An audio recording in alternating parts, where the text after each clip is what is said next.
La rhétorique est une science, une matière très ancienne, très large, pour laquelle on peut croire que depuis 2500 ans qu'elle existe, tout a été dit, tout a déjà été formulé, tout a déjà été théorisé.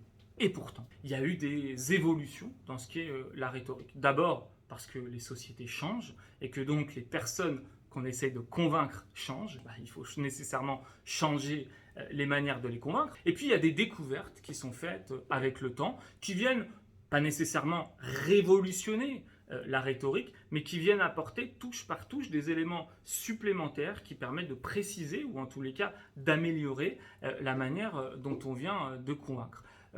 Une des choses qui a été découverte au cours des, allez, on va dire, 50-60 dernières années, c'est la distinction entre ce qu'on appelle le verbal, le non-verbal et le paraverbal. En réalité, quand on communique, quand on tient un discours, quand on parle avec des gens, il y a trois manières d'exprimer ce dont on est en train de parler. Le verbal, j'allais dire, c'est le plus simple et le plus évident. Le verbal, c'est ce qu'on dit par le verbe, c'est-à-dire par les mots, c'est-à-dire les mots qu'on utilise et qu'on exprime, qu'on pourrait limite retranscrire à l'écrit. Le non-verbal, qu'on appelle aussi parfois la gestuelle, c'est tout ce qui est de l'ordre de la gestuelle, c'est-à-dire qui n'est pas dans les mots, qui est dans le non-verbal. C'est-à-dire les gestes que je vais faire avec mes mains, la manière dont je vais utiliser mon regard, la posture que je vais avoir, la gestuelle, l'énergie que je vais déployer. Et puis, la troisième chose, la troisième partie de ce qu'on exprime, c'est ce qu'on appelle le paraverbal, c'est-à-dire ni les mots, ni les gestes, mais tout le reste. Tout le reste, c'est l'émotion, l'intention, le sentiment, toutes ces choses qu'il est très difficile d'exprimer et qui pourtant permettent de faire passer les idées. La force de la voix, la modulation, le ton qu'on emploie. Est-ce qu'on a un ton solennel? Est-ce qu'on est dans une émotion très faible? Est-ce qu'on est un peu timide? Est-ce qu'on est extrêmement emporté? Tout ça, c'est ce qu'on appelle le paraverbal. Le non-verbal, le verbal, le paraverbal, trois notions. La vraie question qui se pose, c'est à quel point est-ce que les uns et les autres sont importants dans la communication. Et les recherches scientifiques, ce qu'elles ont prouvé, et ce qui est extrêmement étonnant pour le coup, c'est que dans l'ensemble de ce que vous communiquez, le verbal, c'est-à-dire les mots, ce dont on se dit c'est probablement le plus important, c'est 95% de ce qu'on raconte, eh bien le verbal ne représente que 10%. 10% de ce qui est communiqué.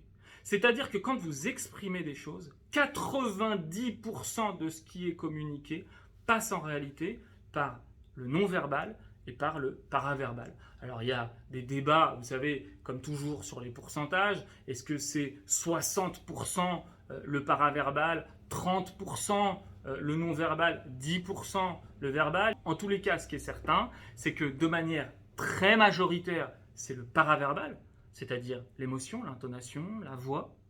De manière importante, c'est le non-verbal, c'est-à-dire les gestes, le regard, le corps, l'attitude. Et puis de manière très minoritaire, finalement, c'est le verbal.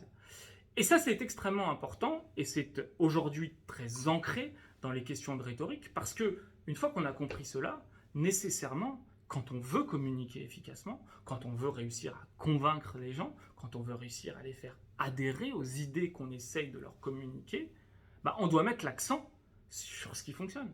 Et ce qui fonctionne, c'est moins le verbal, c'est-à-dire moins les mots, que le reste. Et donc, maîtriser le reste, c'est fondamental, c'est extrêmement important. Maîtriser la manière dont on exprime ses émotions, maîtriser la manière dont on fait des gestes, comment on utilise ses mains, est-ce qu'on fait comme ça, est-ce qu'on fait comme ça, est-ce qu'on fait comme ça, son regard, sa position, c'est fondamental, et évidemment les mots.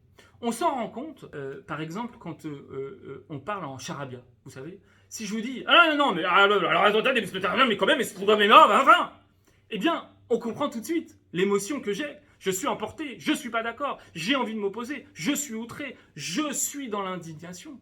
Et finalement, ce qui va se communiquer à la personne qui m'écoute, c'est ça, alors que je n'ai proposé aucun mot. Je n'ai strictement rien dit, mais on a très bien compris. De la même manière, vous prenez des mots et puis vous leur donnez une intonation ou une intention qui est contraire à ce qu'ils racontent, et ça change tout ce que vous voulez dire. Par exemple, si vous voulez dire j'aimerais beaucoup aller en vacances, et que vous dites j'aimerais vraiment, mais alors beaucoup aller en vacances, quoi.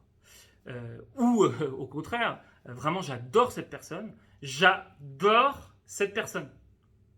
bah, on comprend que le plus important dans ce que vous avez communiqué, c'est pas de dire j'aimerais beaucoup aller en vacances, ni de dire j'adore cette personne. Ce que vous avez véritablement communiqué, c'est justement l'émotion, l'intention que vous y mettiez, et tout à fait l'inverse. Et la personne à qui vous vous adressez, elle va parfaitement comprendre ce que vous voulez dire, non pas grâce aux mots que vous avez prononcés, mais grâce au paraverbal et au non-verbal. Eh bien, la rhétorique aujourd'hui s'intéresse à ça, travaille énormément sur ces questions-là, et pour bien maîtriser la rhétorique, l'art de convaincre, eh ben, il faut s'intéresser à ces questions du paraverbal et du non-verbal.